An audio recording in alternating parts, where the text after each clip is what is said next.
How's everybody today? Good. Good. Well, the first two practices have, been pretty good for us. I think the players have a good mindset. The energy level has been good. I think, preparation is so important. We have a shorter turnaround this year than what we had a year ago. Focus on execution. I think sometimes when you practice hard, it makes the game easier. Everybody's got to trust and believe in each other so that they can go out there and do their job and have confidence that we'll have success. I'm really proud of the team and the opportunity they created for themselves to be able to play in the national championship game this year. And, we're playing against a really, really good Clemson team, a lot of skilled players, a lot of team speed, great quarterback. Deshaun Watson is, I think, maybe arguably the best college football player in the country. He's got a lot of experience. He's very productive as a passer. He's athletic as a runner. They have quarterback runs when they want to use them, and he's very effective at it. He's got really, really good receivers, starting with Mike Williams and, a guy that's got a whole bunch of receptions and over 1,000 yards receiving. And Gillum is a really good runner, so they have really good balance on offense. Their offensive line is good. Defensively, they're very talented up front. Make a lot of sacks, hard to score on. One of the top defensive teams in the country. And they're good on special teams. So this is a team that doesn't have a lot of weaknesses. So I think you got to be fundamental in your execution and not make mental errors that are going to give them opportunities, because they will take advantage of it, and that'll be really important for us in this game. We'll start here with Aaron. This is maybe a little technical question, but Jonathan Allen is described as having violent hands. What is it about him, the way he uses his hands, that make him such an effective player? Well, I think any good defensive player has the ability to use his hands well. Jonathan can play with leverage. He's very athletic, so he can strike. And when you use your hands, you can separate from the blocker. When you separate from the blocker, you can disengage whenever you want. And that's very important. Some guys disengage too soon, so they end up in the wrong gap. Some guys have a great instinct for it and a great feel for it, which Jonathan does. And, he ends up in the right place a whole bunch of times, and that's why he makes a whole lot of plays. So, we really emphasize that, with our defensive linemen, all of them to use their hands well, and Jonathan does it as well as anybody. We'll come over this side to Ken.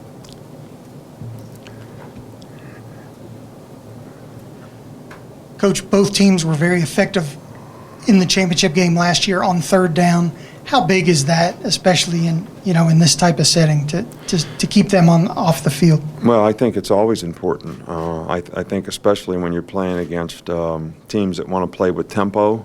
When they convert third down on you, that allows them to extend drives. All right, so the defense has to play these longer drives. When you get off the field on third down, you're usually shortening drives, which, that's when they like to go fast, when they convert on third down. So I think it's always important, but I think in a game like this, against the style of offense that they play, it's critical to be able to get off the field on third down. Probably as important as anything. Up front here with Mark. I know it's been a couple of practices, but how have you seen the players respond to Steve Sarkisian since he's taken over? Really well. It's been excellent. Very positive, very upbeat. Practice has been good. Energy level's good.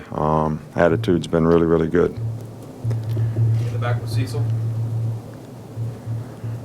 Yeah, Coach, I was just going to follow up on that. Jalen's been pretty unflappable through everything. His two practices, your meetings with him this week, how have those gone? Good. I think Jalen was a little frustrated with the way he played in the last game, and puts a lot of pressure on himself to prepare well. But I think it's our job as coaches to do a good job with him, to help him prepare so that he feels comfortable and confident in going out there and being able to feel like he's practiced the things that we're going to ask him to do in the game, and he's done it enough that he's very confident and feels good about it. And that's one of the things that we're going to work hard on this week, so that he goes into this game with a little better comfort zone. We'll stay on that side with Michael.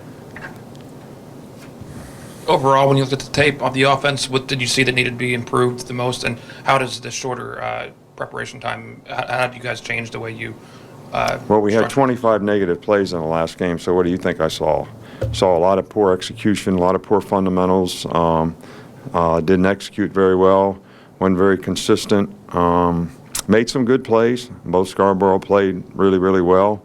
Some other guys played well, but not with enough consistency and execution to eliminate a lot of the negative plays, which puts you behind in a down and distance, which gives you way too many third and longs, which means you don't extend drives. And I think a lot of people were frustrated with, the way things went.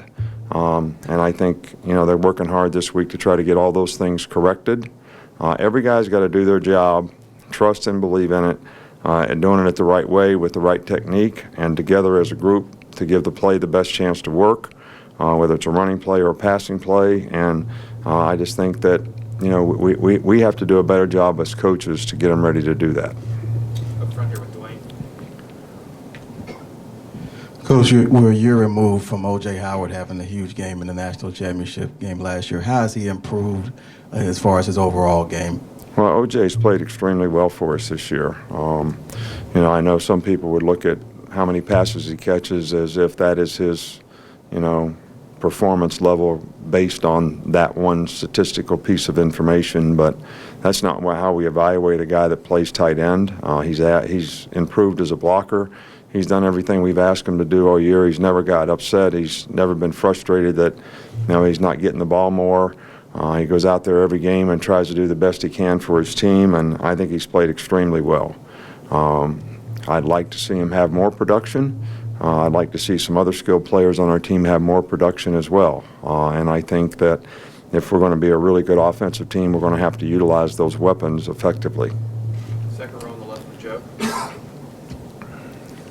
Nick, what mechanisms or fail-safes do you have in place that allow you to put an offensive coordinator in a week before the championship game?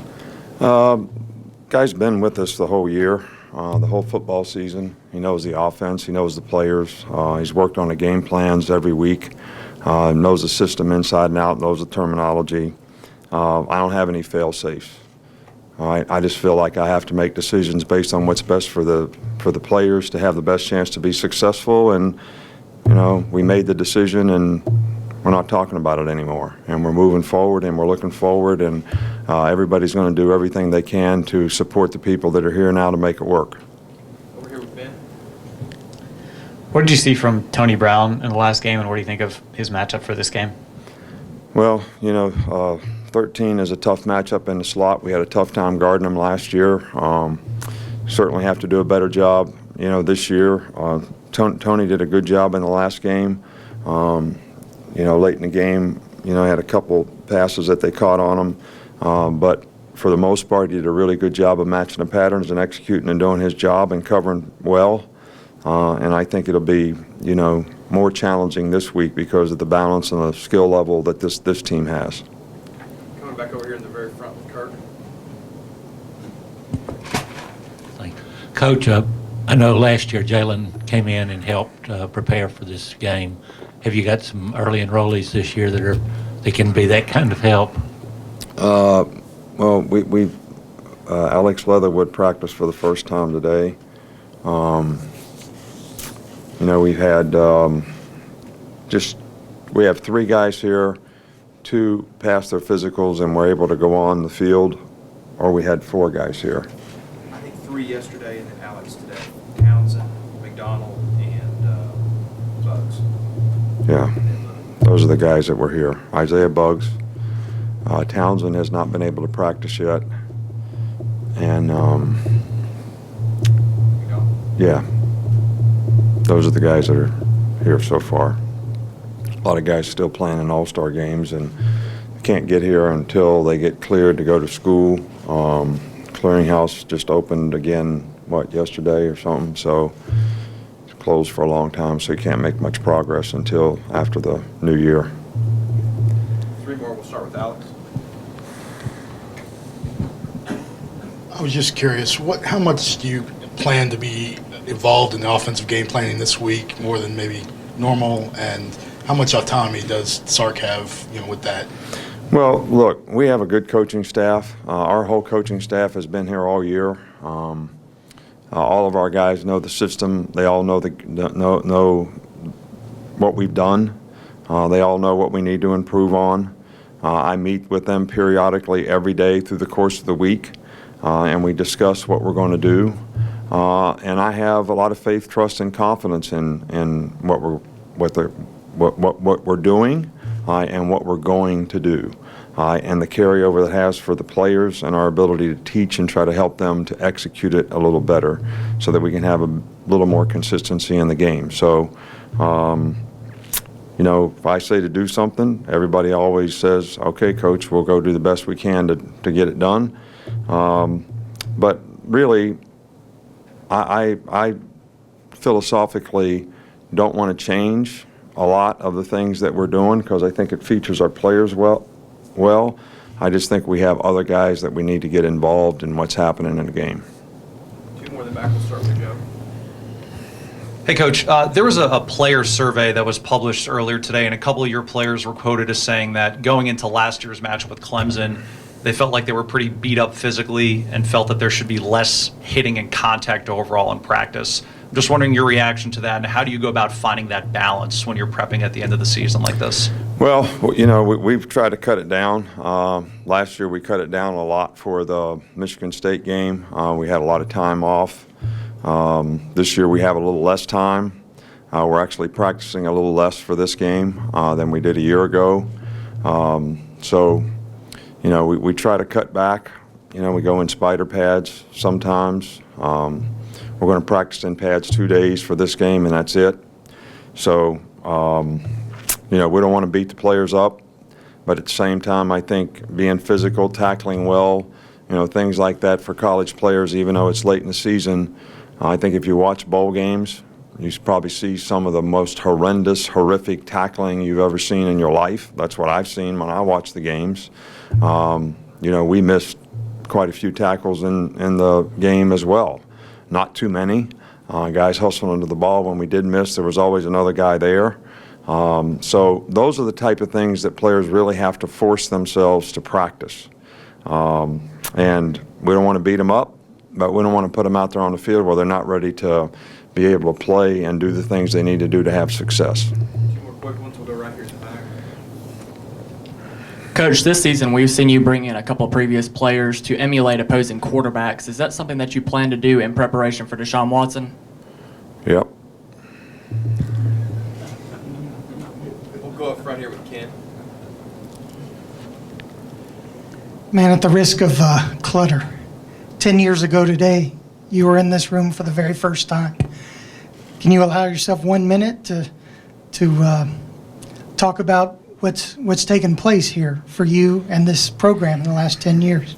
Well, you know, I'm not really thinking about that right now. I'm really focusing on, you know, what we have to do. I mean, look, I want to do the best job for this team and our guys. This is not the time to be falling in love with what you did, you know, yesterday, last week, last year, 10 years ago, or anything else. I mean, I want to do the best job I can for these players, to put them in the best position that they can to have a chance to be successful against a great team. I mean, it's how this team will get remembered. Their legacy as a team will go, you know, a long ways to how they do in this game. So it's kind of hard to think about all that stuff when you're really trying to focus on what you'd like to do for the players that you have so much sort of gratitude for, all the hard work that they've done to put themselves in this position, and you just want to be able to help them take advantage of it every way that you can. Thank you, Coach. All right, thanks.